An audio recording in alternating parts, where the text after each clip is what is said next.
Kidlat News Updates. Mga balita ngayon, armadong lalaki patay matataas na kalibreng baril na recover sa engkwentro sa Sulu.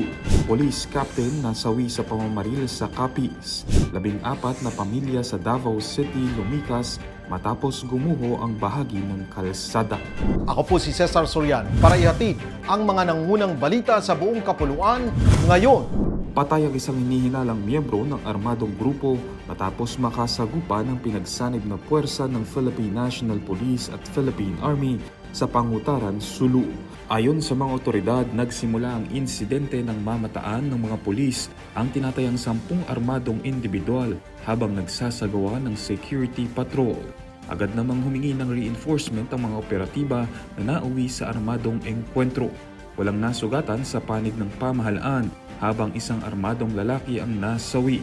Matapos ang clearing operation, na-recover ng mga tropa ang isang Colt AR-15 rifle, isang kalibre 45 pistol at 187 na bala.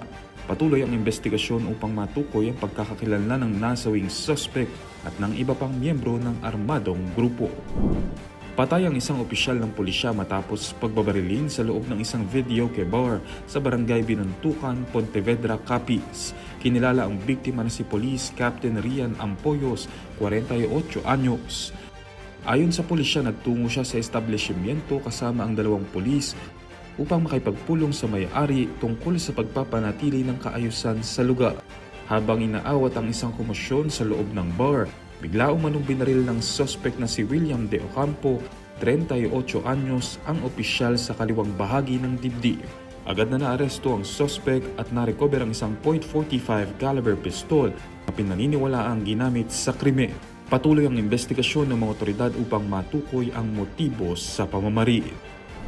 Lumikas ang hindi bababa sa 14 na pamilya matapos gumuho ang malaking bahagi ng Davao Bukidnon Road sa Sitio Marahan, Barangay Marilog Proper, Davao City noong Hulyo 17. Ayon sa mga otoridad, 5 bahay ang tuluyang bumagsak habang ang ibang pamilya mula sa 6 na kabahayan ay nilikas bilang pag-iingat. Wala namang naiulat na nasawi ngunit isang residente ang nasugatan at nasa ligtas ng kondisyon. Sinabi ng Department of Public Works and Highways o DPWH na posibleng sanhi ng pagguho ang kombinasyon ng lindol, tuloy-tuloy na pag-ulan sa mga nakaraang linggo at pagdaan ng mabibigat na sasakyan sa lugar. Patuloy ang pagbibigay ng tulong sa mga apektadong pamilya habang pinag-aaralan ng mga otoridad ang mga susunod na hakbang para sa rehabilitasyon ng kalsada at relokasyon ng mga residente. Para sa Kidlat News Channel, ako si Renzel Linon, nag-uulat. Ako po si Cesar Sorian, kasama nyo sa bawat pagputo ng balita.